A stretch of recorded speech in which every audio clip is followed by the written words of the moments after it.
Wabarakatuh.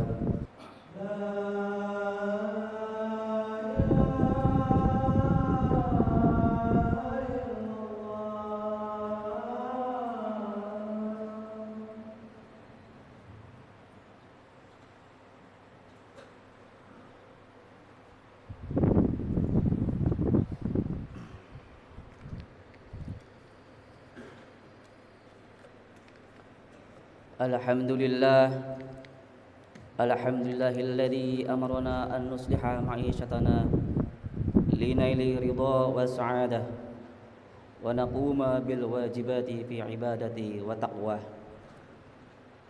Ashhadu an la ilaha illallah wahdahu la syarika lah wa ashhadu anna Muhammadan abduhu wa rasuluh la nabiyya ba'dah. Allahumma salli wa sallim wa barik ala Sayyidina Muhammad wa ala alihi wa sahbihi mujahidin al-zahirin. Amma ba'du. Faya ibadallah, usini nafsi wa iyyakum bitaqwallah faqad fazal muttaqun. Qala Allah Ta'ala fi kitabihil karim. Bismillahirrahmanirrahim. Ya ayyuhalladzina amanu taqullaha haqqa tuqatih wa la tamutunna illa wa antum muslimun. Ma'asyiral muslimin rahimakumullah. Pertama kali marilah kita panjatkan puji syukur kepada Allah Subhanahu wa taala yang telah menganugerahkan nikmat iman dan Islam serta kesehatan sehingga kita dapat menghadiri sidang Jum'ah yang penuh berkah ini. Salawat serta salam semoga tercurah ke pangkuan junjungan kita Nabi besar Muhammad sallallahu alaihi wasallam beserta keluarga, para sahabat dan orang-orang beriman hingga akhir zaman. Mengawali khutbah Jum'ah kali ini, khatib mengingatkan kita semua, khususnya diri khatib sendiri, agar senantiasa meningkatkan takwa kepada Allah Subhanahu wa taala dengan sebenar-benar takwa, yaitu menjalankan seluruh perintahnya dan menjauhi segala larangannya. Takwa adalah jalan terang menuju ke hadiratnya, sehingga kita akan menemukan nilai-nilai kebajikan dan kemuliaan sejati baik di dunia maupun di akhirat kelak. Sidang Jumat yang dimuliakan Allah, manusia adalah makhluk unik dan istimewa. Berbeda dengan makhluk-makhluk lainnya, manusia dianugerahi unsur-unsur imaterial yang lengkap, yaitu ruh, akal, hati, dan nafs, yang terbentuk dalam satu kesatuan yang disebut dengan jiwa atau soul. Dari komponen imaterial ini, manusia hakikatnya adalah sebagai makhluk spiritual. Masing-masing unsur tersebut memiliki fungsi yang berbeda. Ruh memiliki sifat yang suci, cenderung kepada kesejatian atau hakikat, dan lebih dekat dengan Allah. Akal berfungsi untuk berpikir, mengingat, menghitung, dan berlogika. Hati berfungsi untuk meyakini, mencintai, membenci, empati, dan hal-hal yang berhubungan dengan rasa. Sedangkan nafsu merupakan energi jiwa yang berpotensi pada kesenangan dan kemarahan atau nafs al-amarah. Bagi yang mampu mengendalikan jiwa tirani atau nafs al-amarah dengan selalu mendekatkan diri kepada Allah, maka ia akan menjadi pribadi yang utuh. Sebaliknya, jika jiwa seseorang dikendalikan oleh jiwa tirani dengan memenuhi kesenangan-kesenangan dasar atau pleasure principle, maka ia akan menjadi pribadi yang pincang. Sebagai makhluk spiritual, manusia seharusnya mampu membersihkan hatinya dengan melakukan latihan-latihan kebaikan untuk melawan kecenderungan nafsu rendah yang menyukai dosa dan kemaksiatan. Sidang Jumat yang dirahmati Allah, di dalam jiwa manusia sesungguhnya ada unsur energi negatif yang dapat menghancurkan diri, lingkungan, dan peradaban. yaitu penyakit hati atau amrodul qulub yang menimbulkan sifat sangat buruk. Imam Al-Ghazali dalam kitab Bidayat Al-Hidayah menuturkan bahwa ada 3 sifat hati yang sangat berbahaya, di mana sifat hati tersebut selalu muncul dari zaman ke zaman.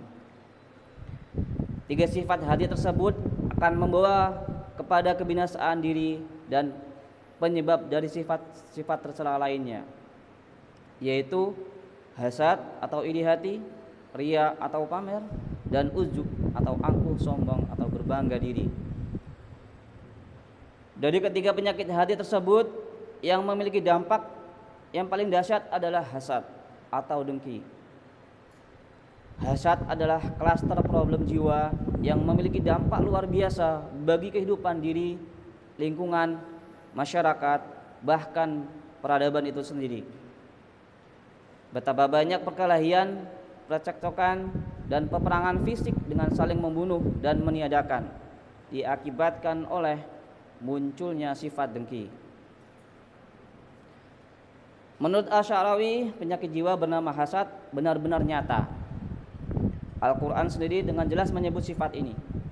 Dalam Al-Quran disebutkan tentang sikap sebagian ahli kitab kepada Rasulullah Shallallahu Alaihi Wasallam. Am yahsudun nanas ala ma atahumullah min fadlih. Ataukah mereka dengki kepada manusia Muhammad karena karunia yang telah diberikan Allah kepadanya? Quran surat An-Nisa ayat 54. Demikian juga Rasulullah SAW menyebut dengan jelas agar siapapun menghindari penyakit hati ini. Iyyakum wal hasada fa innal hasada ya'kulul hasanati kama ta'kulun naru hatab. Artinya, jauhkanlah dirimu dari hasad, karena sesungguhnya hasad itu memakan kebaikan-kebaikan sebagaimana api memakan kayu bakar. Hadis riwayat Abu Dawud. Hasad adalah energi kejahatan tersembunyi yang dapat membahayakan manusia. Allah menyuruh kita untuk meminta perlindungan Allah darinya dan dari kejahatan orang yang dengki apabila ia dengki. Quran surat Al-Falaq ayat 5. Hasad dapat dianalogikan sebagai suatu benda yang tidak terlihat secara kasat mata, namun keberadaannya justru memiliki pengaruh dan dampak yang luar biasa, serta bahaya yang lebih ganas dibandingkan dengan sesuatu yang dapat dilihat mata. Meski hasad tidak terlihat secara kasat mata, namun efek terhadap jiwa dan tatanan sosial sangat nyata. Secara psikologi, hasad memiliki dampak. Di antaranya, pertama adalah membentuk jiwa yang tidak mau mensyukuri atas nikmat yang diberikan oleh Allah atau kufur nikmat. Yang kedua, menyiksa diri sendiri karena hatinya tak tenang yang disebabkan munculnya rasa tidak nyaman atas kebahagiaan orang lain. Yang ketiga, munculnya ghibah, fitnah, dan sebagainya yang dapat menimbulkan perpecahan dalam keluarga dan ikatan persaudaraan sesama. Dan yang keempat, munculnya kebencian dan permusuhan yang dapat menimbulkan kerusakan dalam jangka waktu yang tak terbatas. Imam Ahmad dan At-Tirmizi meriwayatkan hadis dari Az-Zubair bin Al-Awwam radhiyallahu an. Nabi sallallahu alaihi wasallam bersabda,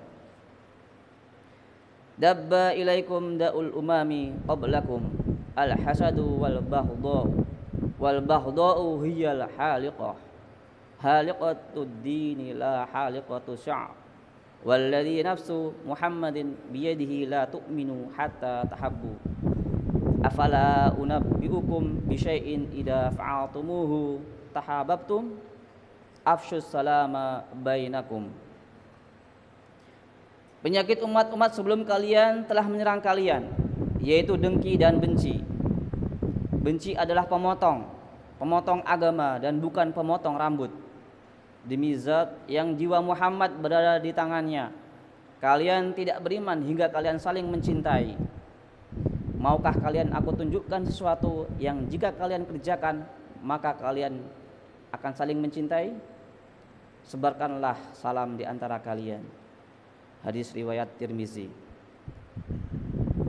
Sifat hasad atau dengki, Al-Ghazali pernah berkisah tentang bahayanya kepada orang lain. Hasad adalah sikap batin yang tidak senang terhadap kebahagiaan orang lain dan berusaha untuk menghilangkannya dari orang tersebut. Menurutnya, hasad adalah cabang dari su', yaitu sikap batin yang bakhil untuk berbuat baik. Ma'asyiral muslimin rahimakumullah. Hasad atau dengki adalah menginginkan nikmat yang dimiliki orang lain dan menghendaki nikmat tersebut berpindah kepada dirinya. Hasad berawal dari sikap tidak menerima nikmat yang diberikan Allah kepadanya, karena ia melihat orang lain diberi nikmat yang dianggap lebih besar. Hasad pun bisa timbul bila seseorang menganggap dirinya lebih berhak mendapatkan nikmat dibanding orang lain. Pada hakikatnya, penyakit ini mengakibatkan si penderita tidak rela atas qada dan qadar Allah. Sebagaimana perkataan Ibnu Qayyim radhiyallahu an, sesungguhnya hakikat hasad adalah bagian dari sikap menentang Allah, karena ia membuat si penderita benci kepada nikmat Allah atas hambanya, padahal Allah menginginkan nikmat tersebut untuknya. Hasad juga membuat dia senang dengan hilangnya nikmat tersebut dari saudaranya, padahal Allah benci jika nikmat itu hilang dari saudaranya. Jadi hasad itu hakikatnya menentang qada dan qadar Allah. Dalam kitab Al-Fawaid halaman 157. Dampak hasad sungguh luar biasa. Hadis yang diriwayatkan Abu Dawud tersebut menyebutkan bahwa hasad bisa menghancurkan seluruh catatan amal soleh. Hasad pun bisa menimbulkan kebencian sehingga ia sulit berbuat kebaikan pada orang yang ia dengki. Pada saat yang sama, ia pun akan sulit menerima kebaikan orang yang diberikan orang itu. Orang yang hasad akan sangat lelah sebab ia tidak pernah puas dengan nikmat yang telah Allah karuniakan. Pikiran dan hatinya menjadi tumpul karena selalu memikirkan dan cemburu atas kenikmatan orang lain. Bila hasadnya memuncak, akan mendorongnya untuk berbuat apapun dengan menghilangkan kenikmatan orang lain, termasuk mencuri, memfitnah, bahkan membunuhnya. Dampak terpaling besar adalah hancurnya tali persaudaraan dan tumbuh suburnya kebencian. Dikisahkan ada seorang raja memerintah di suatu negeri. Pada suatu hari, seseorang datang ke istananya dan menasihati raja. Balaslah orang yang berbuat baik karena kebaikan yang ia lakukan pada baginda, tetapi jangan hiraukan orang yang berbuat dengki pada baginda, karena kedengkian itu sudah cukup untuk mencelakakan dirinya. Maksud orang itu, hendaknya kita membalas kebaikan orang yang berbuat baik kepada kita. Namun kita jangan membalas orang yang berbuat dengki dengan kedengkian lagi. Cukup kita biarkan saja. Kemudian hadir di istana itu seorang yang pendeki.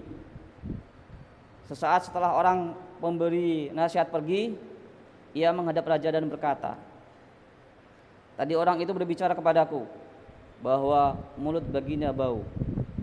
Jika baginda tak percaya, panggillah lagi orang itu esok hari. Jika ia menutup mulutnya, itu pertanda bahwa ia menghindari bau mulut paduka."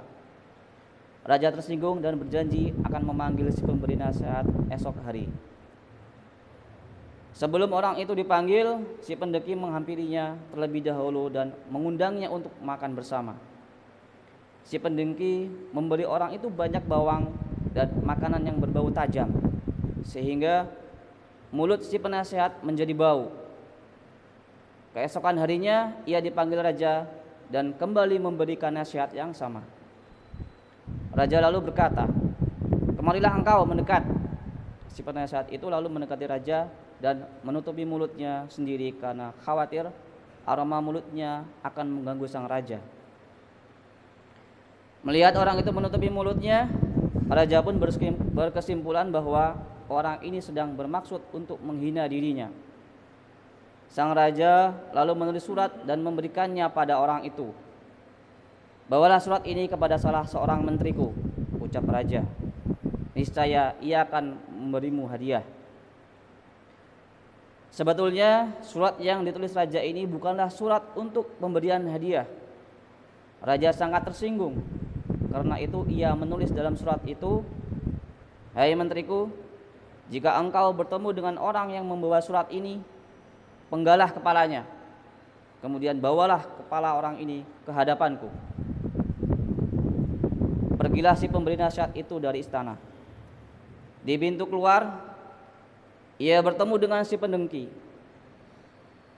"Apa yang dilakukan Baginda kepadamu?" Pendengki ingin tahu.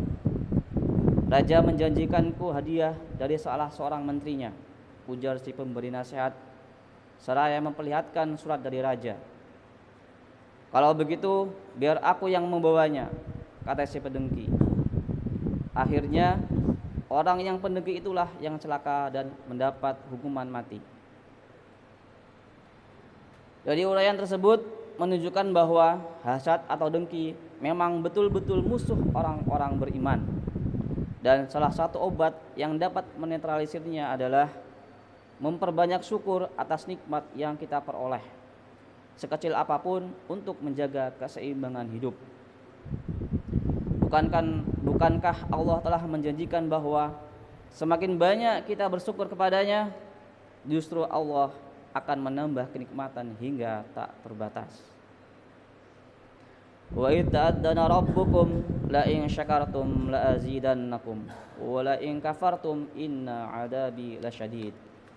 Dan ingatlah ketika Tuhanmu memaklumkan, "Sesungguhnya jika kamu bersyukur, niscaya aku akan menambah nikmat kepadamu. Tetapi jika kamu mengingkari nikmatku, maka pasti azabku akan sangat berat." Quran Surat Ibrahim ayat 7. Barakallahu li wa lakum fil Qur'anil azim wa nafa'ani wa iyyakum bima fihi minal ayati wa dzikril hakim. Innahu huwal barut tawwabur raufur rahim.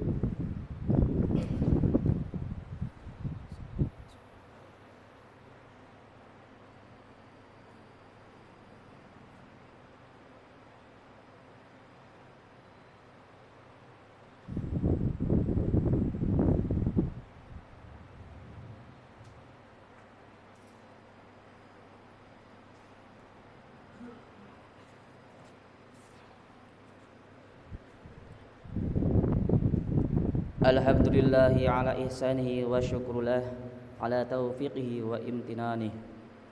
Wa asyhadu an la ilaha illallah wallahu wahdahu la syarikalah.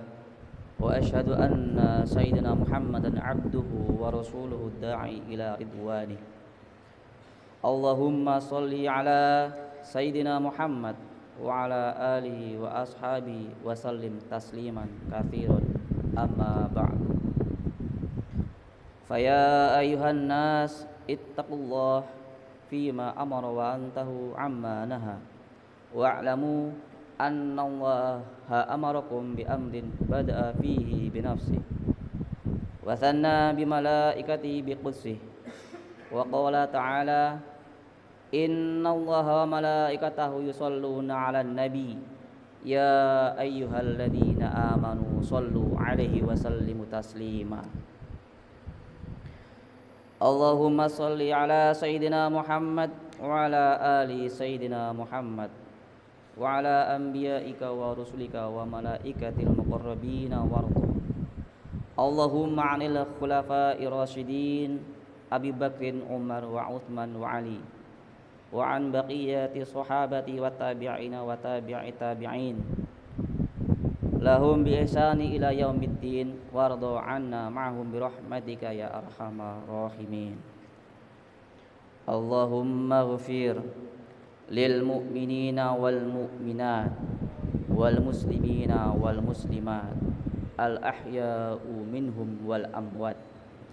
Allahumma a'izzal islama wal muslimin وأذل الشرك والمشركين وانصر عبادك الموحدين وانصر من نصر الدين واخذل من خذل المسلمين ودمر أعداء الدين وعلي كلمتك إلى يوم الدين اللهم ادفع عنا البلاء والوباء والزلازل والمحن وسوء الفتنة والمحن ما ظهر منها وما بطن عن بلدنا إندونيسيا خاصة وسائر البلدان المسلمين عامة يا رب العالمين ربنا آتنا في الدنيا حسنة وفي الآخرة حسنة وقنا عذاب النار ربنا ظلمنا أنفسنا وإن لم تغفر لنا وترحمنا لنكونن من الخاسرين